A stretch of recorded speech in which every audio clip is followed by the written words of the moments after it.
ಬ್ರಹ್ಮಕಲಶ ಆಯನ ಜಾತ್ರೆ ಹೇಳಿ ಪಗ ಭಕ್ತರಿಗೆ ಅನ್ನ ಸಂತರ್ಪಣೆ ವ್ಯವಸ್ಥೆ ಇರುತ್ತು. ನಾರಂಪಾಡಿಯ ಉಮಾಮಹೇಶ್ವರ ಕ್ಷೇತ್ರದಲ್ಲಿ ಬ್ರಹ್ಮಕಲಶ ಕಳೆದತ್ತು. ಆಯನ ಇದೀಗ ಆವುತ್ತಾ ಇದ್ದು ಬ್ರಹ್ಮಕಲಶಕ್ಕೆ ನನಗೆ ಒಪ್ಪಲ ಆಯ್ದಿಲ್ಲ, ಆಯನಕ್ಕೆ ಇದೀಗ ಬೈಂದ್ಯಾನು.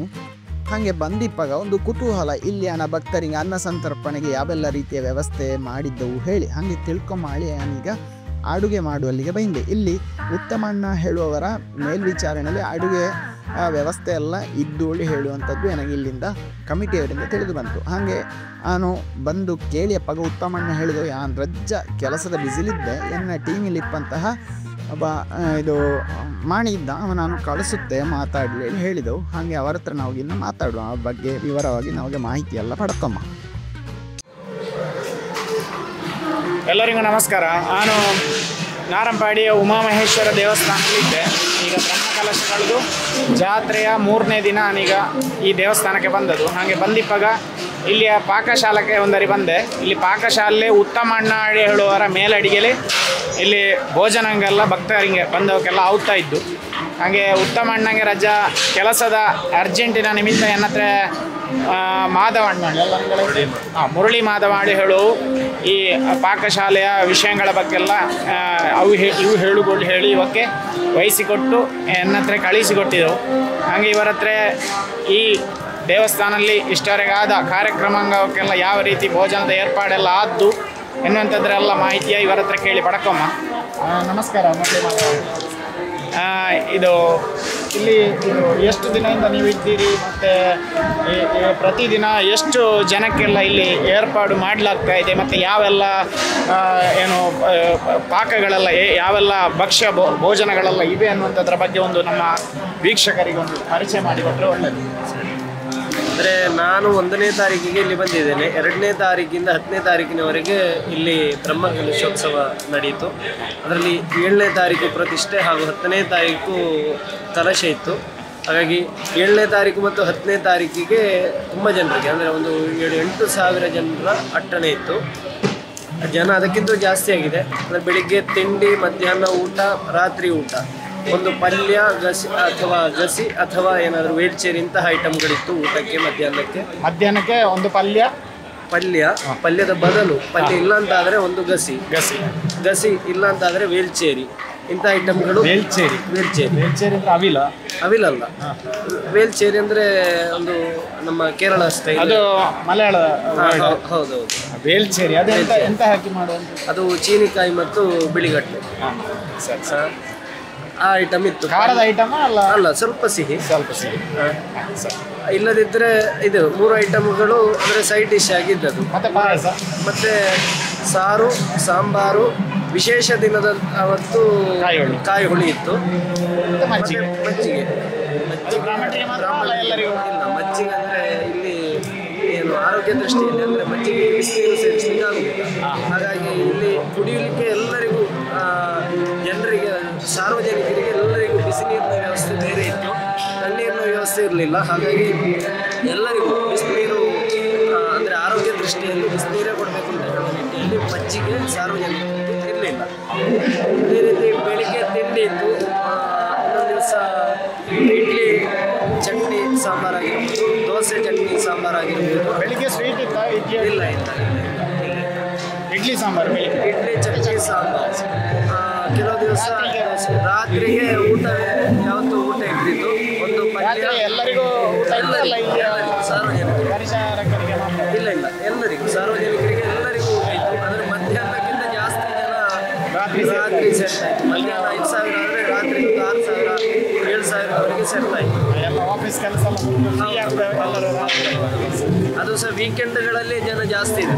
ಈಗ ಮಧ್ಯಾಹ್ನಕ್ಕೆ 3,000. ಎಷ್ಟು ಜನಕ್ಕೆ ನೀವು ಪ್ರತಿದಿನ ಅಟ್ಟಣೆ ಮಾಡಿಕೊಂಡು ಇದ್ರಿ? ಎಷ್ಟು ದಿನ ಬ್ರಹ್ಮಕಲಶ ಮತ್ತು ಈ ಜಾತ್ರೆ? ಅಂದರೆ ಸಾಮಾನ್ಯ ದಿವಸ ಆದರೆ ಒಂದು 2,500ರಿಂದ 3,500 ಮಧ್ಯಾಹ್ನಕ್ಕೆ. ರಾತ್ರಿಗೆ ಒಂದು 1,500 2,000 ಜಾಸ್ತಿ. ಅಂದರೆ ಮಧ್ಯಾಹ್ನಕ್ಕಿಂತ 1,500 2,000 ಜಾಸ್ತಿ ಮಾಡ್ತಾ ಇದ್ದಾರೆ ಪ್ರತಿದಿನ. ಈ ವೀಕೆಂಡಲ್ಲಿ ಮತ್ತೆ ಸಂಡೆ ಎಲ್ಲ ಸ್ವಲ್ಪ ಜಾಸ್ತಿ.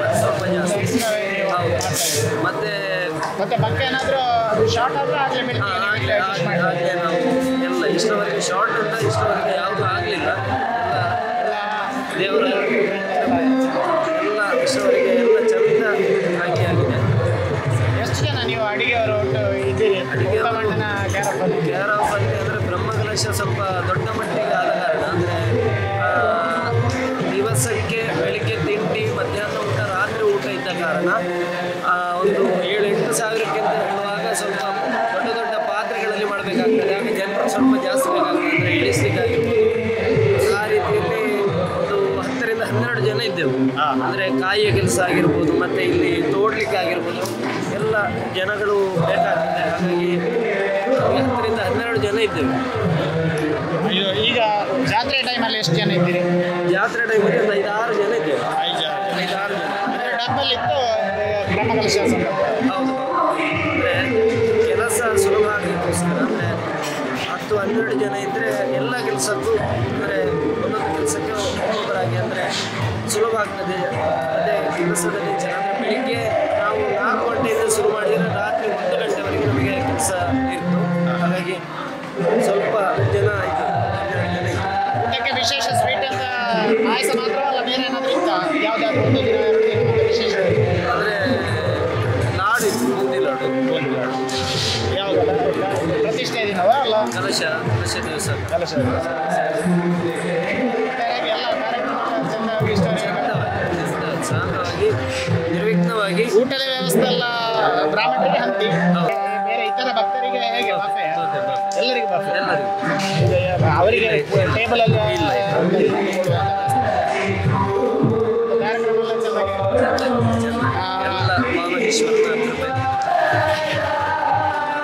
ಒಂದಾದಲ್ಲ ವೀಕ್ಷಕರೇ, ಪ್ರತಿದಿನ 3,000-5 ಸಾವಿರದವರೆಗೆ ಭಕ್ತರು ಬಂದುಕೊಂಡಿದ್ದವು.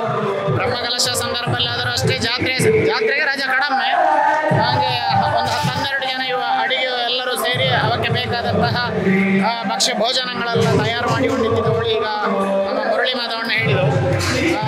ಅವಕ್ಕೆ ನಾವು ಈ ಒಂದು ಎಂಥರ ಇಲ್ಲಿಯ ದೇವಸ್ಥಾನದ ಪಾಕಶಾಲೆಯ ಬಗ್ಗೆ ಎಲ್ಲ ಮಾಹಿತಿ ಕೊಟ್ಟ ಹಾಗೆ ತಿಂಗಳ ಮತ್ತು ಎನ್ನ ಪರವಾಗಿ ಹೃತ್ಪೂರ್ವಕ ಧನ್ಯವಾದ ಅರ್ಪಿಸುತ್ತೆ.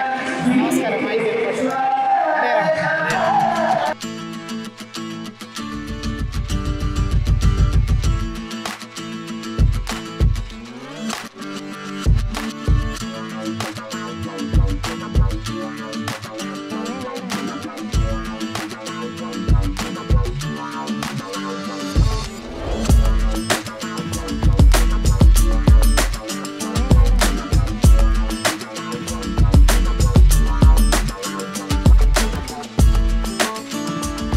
ಉತ್ತಮಣ್ಣ ಪಾಯಸಕ್ಕೆಲ್ಲ ತೊಳಸುತ್ತಾ ಇದ್ದವು. ಹಾಗೆ ಗಡಿಬಿಡಿಲಿದ್ದ ಕಾರಣ ಆಗಲೇ ಹೇಳಿದಂಗೆ ಅವಕ್ಕೆ ಮಾತಾಡಲಾಗಿಲ್ಲ. ಬಟ್ ತುಂಬ ನಗುತ್ತಾ ನಮ್ಮೆಲ್ಲ ಸ್ವೀಕಾರ ಮಾಡಿದವು. ಅದೇ ನನಗೆ ತುಂಬ ಸಂತೋಷ ಕೊಟ್ಟದ್ದು ಉತ್ತಮಣ್ಣನ ಆ ಒಂದು ನಡವಳಿಕೆ. ಮತ್ತು ಟೀಮ್, ಅವರ ಎಂಟೈರ್ ಟೀಮ್ದೇ ಒಳ್ಳೆಯ ರೀತಿಲಿ ಏನಂದರೆ ಮಾತಾಡಿದವು. ಎಲ್ಲರದೇ ಒಳ್ಳೆಯ ರೀತಿಲಿ ನನಗೆ ಇಲ್ಲಿನ ವಿಷಯಗಳೆಲ್ಲ ಶೇರ್ ಮಾಡಿದವು. ಎಲ್ಲರಿಗೂ ತುಂಬ ಹೃದಯದ ಧನ್ಯವಾದಂಗ. ಮತ್ತು ಇನ್ನು ಎಲ್ಲ ಬೇರೆಲ್ಲ ಎಂತೆಲ್ಲ ಕಾರ್ಯಕ್ರಮ ಈ ದೇವಸ್ಥಾನದಲ್ಲಿ ಆಗ್ತಾ ಇದ್ದು ಹೇಳುವಂಥದ್ರೆ ಹಂಗೆ ತೋರಿಸುತ್ತೆ ಮುಂದಾಣ ಇದರಲ್ಲಿ ಒಂಥರ ವೀಡಿಯೋಲಿ. ಎಲ್ಲರಿಗೂ ನಮಸ್ಕಾರ.